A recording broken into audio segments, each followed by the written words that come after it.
Dear students, good morning in computer online class. As you all know that your chapter number 5 more on PowerPoint 2010 is running and explanation part is completed, and today's your topic is summary and book exercises. तो students, आज का जो हमारा topic होगा वो हम summary और book exercises पर डिस्कशन करेंगे। बुक एक्सरसाइजेस पर तो सबसे पहले स्टूडेंट्स, हम लोग इस चैप्टर में हम लोगों ने कौन कौन से टॉपिक लर्न किए और हम लोगों ने क्या क्या पढ़ा, यानी जिसको हम लोग समरी या रिकैप बोलते हैं, एक बार वो देखते हैं कि इस चैप्टर में हम लोगों ने क्या क्या पढ़ा। तो स्टूडेंट्स, जैसा कि more on power point chapter है, तो ये chapter totally based on power point पर है। और पावर पॉइंट क्या होता है? प्रेजेंटेशन एप्लीकेशन होता है, यानी Microsoft power point is a powerful presentation tool. क्या होता है? ये प्रेजेंटेशन टूल होता है, प्रेजेंटेशन टूल जिसमें हम लोग प्रेजेंटेशन क्रिएट करते हैं। अब प्रेजेंटेशन कैसे क्रिएट करते हैं? With the help of slides, with the help of images, text and clip arts, word arts, etcetera etcetera. तो ग्राफिक्स का यूज करके हम लोग प्रेजेंटेशन क्रिएट करते हैं। To insert a table in presentation, select the title and content from the new slide button on the home tab and click on the insert table icon present on the slide.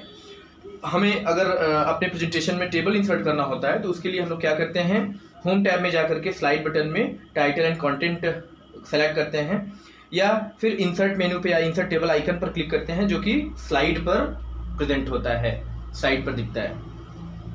Okay, and next आपका है we can apply formatting effects on a table by using table tools.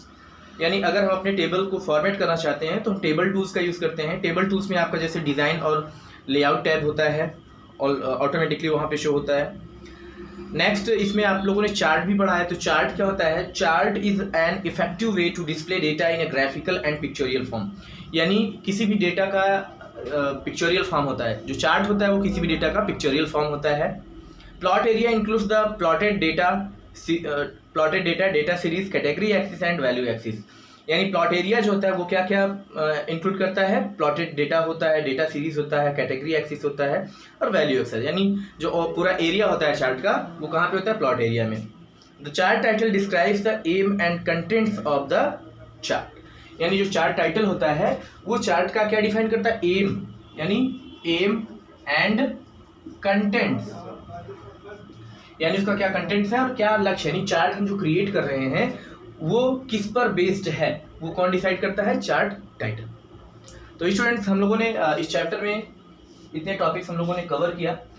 I hope आप लोगों को सारे topics बहुत अच्छे से समझ में आए होंगे। तो आइए अब हम लोग बुक एक्सरसाइजेस की ओर आगे बढ़ेंगे। तो बुक एक्सरसाइज में पहला जो आपका एक्सरसाइज है वो है फिल इन द ब्लैंक्स, यानी brain developer section. Page number 44 है आपकी बुक में, पेज नंबर 44, और इसको हम लोग ब्रेन डेवलपर सेक्शन के नाम से भी जानते हैं, ब्रेन डेवलपर सेक्शन के नाम से भी जानते हैं। तो फिल इन द ब्लैंक्स में पहला जो यानी क्वेश्चन नंबर ए FIB है, शॉर्ट में लिख रहा हूं मैं, फिल इन द ब्लैंक्स। तो इसमें फर्स्ट जो आप फिल करोगे, we specify number of rows and columns in the dash dialog box। तो यहां पे हम लोग फिल करेंगे इंसर्ट टेबल। क्या फिल करेंगे? Insert table dialog box. Dialog box already लिखा हुआ है, आपको फिल करना है इंसर्ट टेबल। सेकंड है the dash tool is used to change the cells oblique rows oblique columns border colour. तो यहाँ पे सेकंड में आप जो फिल करोगे ये क्या होगा? Draw borders. तो यहाँ पे हम लोग फिल करेंगे draw borders. Okay, then next पे थर्ड पॉइंट पर हम लोग आएंगे। तो थर्ड पॉइंट पे सेंटेंस है the dash is a window within the chart area that contains the actual chart itself. तो इसमें हमको फिल करना है प्लॉट एरिया। ठीक है, प्लॉट एरिया फिल करेंगे। देन नेक्स्ट फोर्थ पॉइंट पे आएंगे, dash are the bars that show the data value. तो इसमें आप लोग फिल करोगे डेटा सीरीज,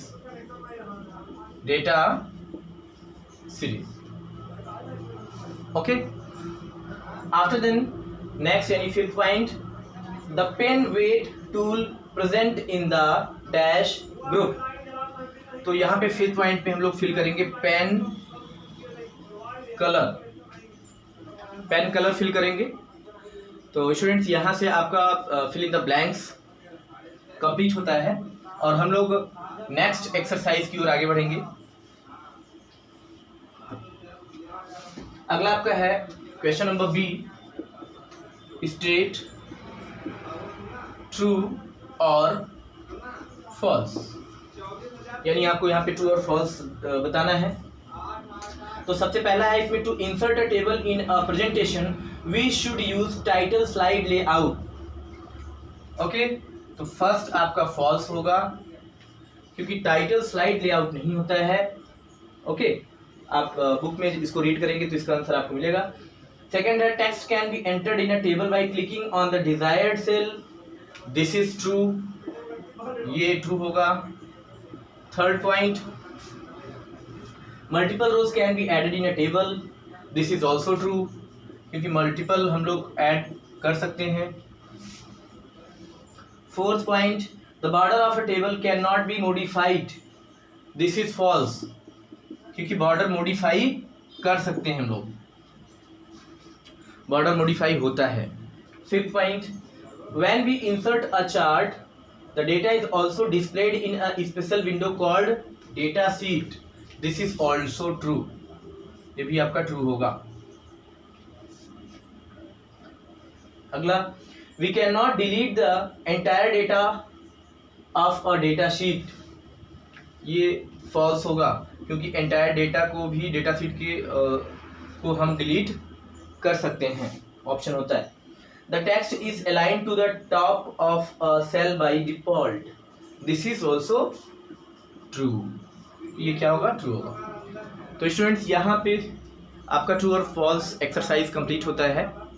अब हम लोग नेक्स्ट यानी ABQ, जिसको हम लोग एप्लीकेशन बेस्ड क्वेश्चंस के नाम से जानते हैं, एप्लीकेशन बेस्ड क्वेश्चन में आएंगे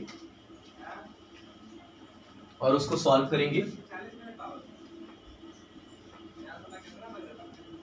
यानी क्वेश्चन नंबर C। तो this is the application based questions, application based questions. यहाँ पे सबसे पहला क्वेश्चन है, Rajeev has created a presentation of 5 slides in Microsoft PowerPoint. In all the 5 slides, he has used only text. He wants to add one more slide in which he would insert chart and clip art. Suggest which type of slide layout should he use for the shape. ठीक है, तो यहाँ पे आपसे ये पूछ रहा है कि जैसे कि अगर वह एक और स्लाइड ऐड करना चाहता है जिसमें वो चार्ट या क्लिप आर्ट इंसर्ट करना चाहता है, तो कौन से टाइप का स्लाइड लेआउट यूज़ करेगा। तो यहाँ पे इसके आंसर जो आपका होगा ABQ में पहला, title and content slide layout, title and content slide layout.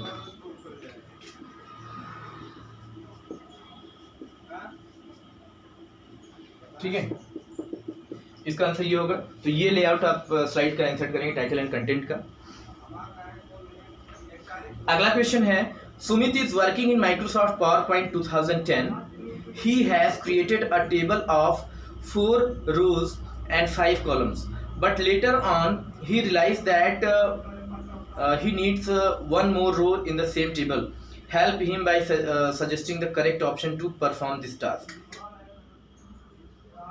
तो यहाँ पे आप जैसे टेबल को इंसर्ट करते हो तो आप यहाँ पे रो भी इंसर्ट कर सकते हो। इसके लिए ऑप्शन आप इंसर्ट मेनू में जा करके रो ऑप्शन चूज करेंगे। ठीक है, और रो ऑप्शन का एक डायलॉग बॉक्स यहाँ पे ओपन होगा। यहाँ पे आपसे पूछेगा कि आप रो यानी कहाँ पे इंसर्ट करना चाहते हो। जैसे कॉलम होता है तो रो और डाउन साइड या अप पे करना चाहते हो, यानी जिस पोजीशन पे है, जैसे ये है तो इसके अप में करना चाहते हो या डाउन में करना चाहते हो, तो ये यहाँ पे ऑप्शन चूज करोगे यानी आप इतना जानो कि इंसर्ट मेनू में रो ऑप्शन पे जाने पर आप इंसर्ट न्यू रो ऐड कर सकते हो टेबल में। ओके, तो ये एप्लीकेशन बेस्ड क्वेश्चन है, कंप्लीट होता है। एंड एप्लीकेशन बेस्ड क्वेश्चन के बाद अब हम लोग नेक्स्ट टाइप क्वेश्चन में आएंगे। क्वेश्चन नंबर डी, एमसीक्यू यानी मल्टीपल चॉइस क्वेश्चंस जिसको हम लोग बोलते हैं। तो मल्टीपल चॉइस क्वेश्चन में सबसे पहला क्वेश्चन है intersection of a row and column is called a, तो फर्स्ट का जो आंसर होगा वो होगा बी, टेबल। तो intersection of row and column को हम लोग क्या कहते हैं, टेबल कहते हैं। सेकंड है dash depicts the pattern, color or symbols which are assigned to the data series। तो इसका भी आंसर आपका होगा B, legend. Third dash refers to the positioning of text in a table cell। तो इसके लिए positioning of text in table के लिए हम लोग क्या यूज करते हैं, ए है, इसको हम लोग बोलते हैं अलाइनमेंट। अलाइनमेंट, तो अलाइनमेंट का हम लोग इसमें यूज करते हैं। Then next, after inserting a table in PowerPoint 2010 the dash tab appears automatically. तो फोर्थ में फोर्थ का जो आंसर होगा वो बी है, यानी table tools, table tools. Okay, next fifth point में in Microsoft PowerPoint 2010 chart button is present on the dash tab. तो चार्ट बटन कहाँ पे होता है आपका, फिफ्थ का आपका सी होगा इंसर्ट। ठीक है, तो चार्ट का बटन जो है वो इंसर्ट में शो होता है, इंसर्ट मेन्यू में। ओके, इंसर्ट टैब में।